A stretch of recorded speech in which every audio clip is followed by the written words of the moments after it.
Hi friends, welcome to Telugu education tips YouTube channel. Friends, వాళ్ళ వీడియోలో నేను మీతో డిస్కస్ చేయబోతున్న టాపిక్ ఏంటంటే ఏపీ ఐసెట్ 2024 రిలేటెడ్గా మనకు అప్లికేషన్ అనేది స్టార్ట్ అయితే అయిపోయింది. ఎస్టర్డే నుంచి మనకు స్టార్ట్ అయితే అయిపోయింది కాబట్టి అది ఎలా అప్లై చేయాలి అన్న దాని గురించి ఇవాళ వీడియోలో మనం క్లారిటీగా అయితే డిస్కస్ చేసుకుందాం. కాబట్టి వీడియో అనేది ఇంట్రెస్టింగ్గా యూస్ఫుల్గా ఉంటుంది, పూర్తిగా చూడడానికి అయితే ట్రై చేయండి. ఇక టాపిక్ అయితే స్టార్ట్ చేసే ముందు నా చిన్న రిక్వెస్ట్ ఏంటంటే ఇప్పటివరకు మన తెలుగు ఎడ్యుకేషన్ టిప్స్ యూట్యూబ్ ఛానల్ని మీరు ఎవరైనా సబ్స్క్రైబ్ చేయకుండా చూస్తున్నట్లయితే మీకు యూస్ఫుల్ అయ్యే ఇలాంటి ఎన్నో వీడియోస్ కోసం అయితే సబ్స్క్రైబ్ చేసుకోండి. ఫ్రెండ్స్, ఇక టాపిక్లోకి వచ్చేసినట్టయితే ముందుగా మనకు అఫీషియల్ వెబ్సైట్ అయితే ఓపెన్ చేయాల్సి ఉంటుంది. ఇక్కడ మీరు స్క్రీన్ పైన చూసుకున్నట్టయితే మనకు అఫీషియల్ వెబ్సైట్ అయితే ఓపెన్ అయింది. ఇక్కడ ఇనిషియల్గా మీరు రిజిస్ట్రేషన్ అనేది చేసుకోవాల్సి ఉంటుంది. అంటే ఎగ్జామ్కి మీరు అప్లై అనేది చేసుకోవాల్సి ఉంటుంది. ఆ తర్వాత మనకు హాల్ టికెట్స్ వస్తాయి, ఎగ్జామ్ కండక్ట్ చేస్తారు. అందులో ఎవరైతే క్వాలిఫై ఉంటుందో వాళ్ళకి కౌన్సిలింగ్ కండక్ట్ చేస్తారు. కౌన్సిలింగ్కి అగైన్ రిజిస్టర్ చేసుకోవాల్సి ఉంటుంది. అలా కౌన్సిలింగ్ అయిపోయిన తర్వాత మీరు వెబ్ ఆప్షన్స్ ఇచ్చేసి మీకు కాలేజీలో సీట్ వచ్చి మీరు కాలేజీలో జాయిన్ అవ్వడం అయితే జరుగుతుంది. కాబట్టి ముందుగా అసలు ఐసెట్ ఎగ్జామ్కి అప్లై చేసుకోవడానికి మీరు ఇప్పుడు రిజిస్ట్రేషన్ అయితే చేస్తున్నారు. ఇది మనకు స్టాండర్డ్గా అఫీషియల్ వెబ్సైట్ అనమాట. దీని ద్వారానే మీరు అప్లై అనేది చేసుకోవాల్సి ఉంటుంది. ఇక్కడ మనకి ఏవైతే 4 స్టెప్స్ ఇచ్చారో ఈ 4 స్టెప్స్ యూజ్ చేసి మీరు అప్లై చేసుకోవాల్సి ఉంటుంది. ఇనీషియల్గా స్టెప్ 1 మనకు eligibility criteria and fee payment మనకైతే ఉంది కదా, దీని మీద మీరైతే క్లిక్ చేసినట్టయితే మనకి ఇలా రావటం అయితే జరుగుతుంది. సింపుల్గా ఇక్కడ ఏవైతే బేసిక్ డీటెయిల్స్ అడిగారో అవి మీరు ఎంటర్ చేస్తూ పేమెంట్ అనేది చేయడమే. ఇక్కడ మనకు I have carefully read the eligibility criteria and found eligible అన్నది ఉంది కదా, అది మీరు టిక్ మార్క్ అయితే వేసుకోవాల్సి ఉంటుంది. అంటే ఏదైతే మనకు ఎలిజిబిలిటీ ఉందా లేదా ఈ కోర్సుకు సంబంధించి అన్నది మీరు ఆల్రెడీ చెక్ చేసుకున్నాను, నేను ఎలిజిబిలిటీ ఉన్నానని చెప్పి ఒక డిక్లరేషన్ మాదిరిగా. ఆ తర్వాత మీ యొక్క qualifying exam degree hall ticket number, in case మీరు డిగ్రీ చదువుతున్నారనుకోండి, degree hall ticket number or మీ యొక్క డిగ్రీ నెంబర్ అయితే ఉంటుంది కదా, అది మీరు ఎంటర్ చేయాల్సి ఉంటుంది. ఇన్ కేస్ బీటెక్ చదువుతున్నా కానీ మీకు ఒక హాల్ టికెట్ నెంబర్ ఉంటుంది, అది మీరు ఎంటర్ అనేది చేయాల్సి ఉంటుంది. ఆ తర్వాత మీ యొక్క నేమ్ ఎంటర్ చేయండి. ఆ తర్వాత మీ యొక్క డేట్ ఆఫ్ బర్త్ 10th క్లాస్లో ఏ విధంగా ఉందో ఆ విధంగా మీరు ఎంటర్ చేయాల్సి ఉంటుంది, మెయిన్గా డేట్, మంత్, ఇయర్ ఫార్మాట్లో. ఆ తర్వాత మీ యొక్క మొబైల్ నెంబర్. ఫ్రెండ్స్, ఇక్కడే చాలామంది మిస్టేక్ చేస్తారు. మొబైల్ నెంబర్ అనేది కేర్ఫుల్గా అయితే ఇవ్వండి. అందులోనూ ఫ్యూచర్లో ఇంకా ఒక 6 months వరకు ఆ మొబైల్ నెంబర్ మీ దగ్గరే ఉంటుంది, వర్కింగ్లో ఉంటుంది అన్న మొబైల్ నెంబర్ ఏదైతే ఉంటుందో అది మాత్రమే ఇక్కడ ఎంటర్ అనేది చేయండి. ఎందుకంటే ఫర్దర్గా ఈ ప్రాసెస్ అయిపోయిన తర్వాత మీకు కౌన్సిలింగ్ అప్పుడు ఏదైనా మెసేజెస్ కానీ, ఓటీపీస్ కానీ, లేదంటే మనకు వెబ్ ఆప్షన్కి సంబంధించి ఏదైనా ఓటీపీస్ ఉన్నా కానీ, వెబ్ ఆప్షన్స్లో ఏ కాలేజీలో సీట్ వచ్చిందనేది చెప్పడం కానీ అంతా కూడా మనకు ఫోన్కి మెసేజ్ రావడం అయితే జరుగుతుంది. కాబట్టి ఇప్పుడు మీరు ఏదైతే ఇప్పుడు మొబైల్ నెంబర్ ఇస్తారో అది చాలా చాలా ఇంపార్టెంట్. కాబట్టి కేర్ఫుల్గా కరెక్ట్గా ఇవ్వండి. అందులోనూ ఫ్యూచర్లో కూడా వర్కింగ్లో ఉండే మొబైల్ నెంబర్ అయితే ఇవ్వండి.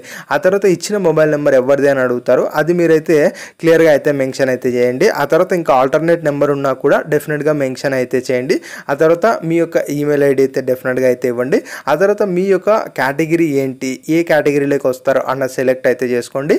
దాన్ని బట్టి మీకు ఫీజ్ అనేది ఉంటుంది. ఫర్ ఎగ్జాంపుల్ మీరు ఓసీ కేటగిరీ సెలెక్ట్ చేసుకున్న తర్వాత మీరు పేమెంట్ అనేది మ్యాక్సిమం ఏ మోడ్ నుంచి వేద్దాం అనుకుంటున్నారు అంటే net banking, debit card, credit card ఉంది. మెజార్టీగా డెబిట్ కార్డ్ కాబట్టి డెబిట్ కార్డ్ సెలెక్ట్ చేయగానే ఆటోమేటిక్గా మీరు 650 రూపీస్ అనేది పే చేయాల్సి ఉంటుందని చెప్పి క్లియర్గా మనకైతే చూపిస్తున్నారు. అట్లా మీరు సెలెక్ట్ చేసుకున్న ఏదైతే కేటగిరీ ఉంటుందో దాంతోపాటు మోడ్ ఆఫ్ పేమెంట్ బట్టి మనకు ఫీజ్ అనేది ఇక్కడ క్లియర్గా అయితే చూపిస్తుంది.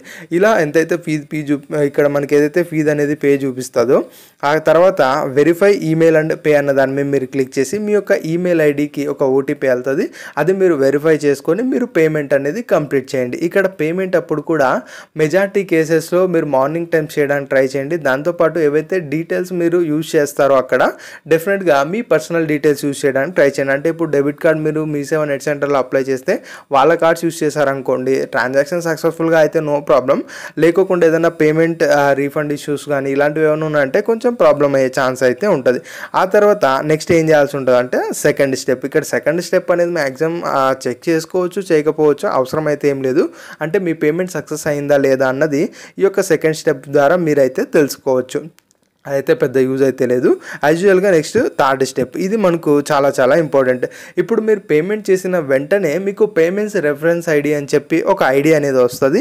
ఆ ఐడి అనేది మీరు ఇక్కడ ఎంటర్ చేయాల్సి ఉంటుంది. దాంతోపాటు మీ ఏదైతే degree or BTech hall ticket number ఉంటుందో అది మీరు ఎంటర్ చేయాల్సి ఉంటుంది. ఆ తర్వాత మొబైల్ నెంబర్, ఆ తర్వాత డేట్ ఆఫ్ బర్త్, ఇవి మనకు 4 ఎంటర్ చేసిన తర్వాత ప్రొసీడ్ టు ఫిల్ అప్లికేషన్ అన్న దాని మీద క్లిక్ చేసినట్టయితే మెయిన్ స్టెప్ లైక్ మీరైతే వెళ్తారు.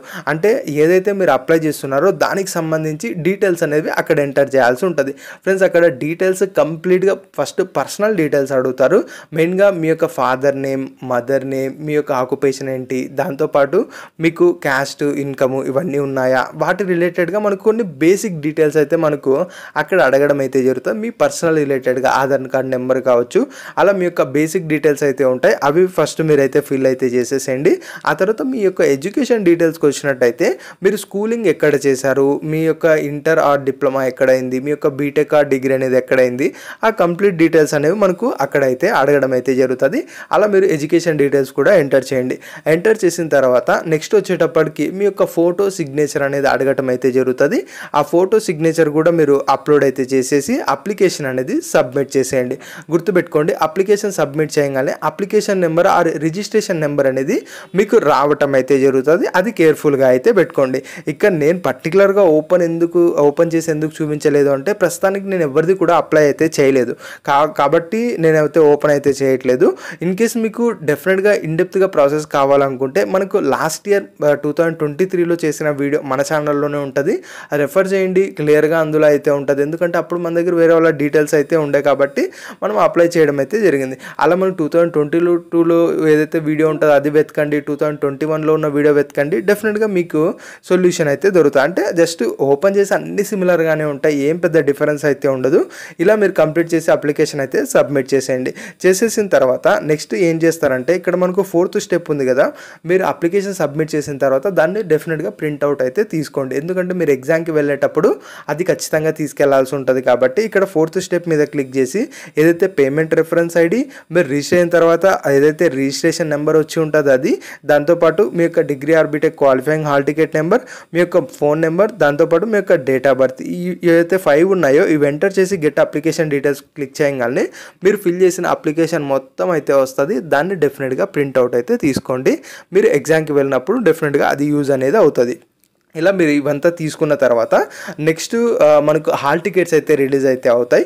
ఆ హాల్ టికెట్స్ రిలీజ్ అయినప్పుడు ఈ యొక్క ఏదైతే మనకు రిజిస్ట్రేషన్ నెంబర్, దాంతోపాటు date of birth, qualifying hall ticket number ఇవన్నీ కూడా ఎంటర్ చేసి మీరు హాల్ టికెట్ అనేది డౌన్లోడ్ చేసుకుంటారు.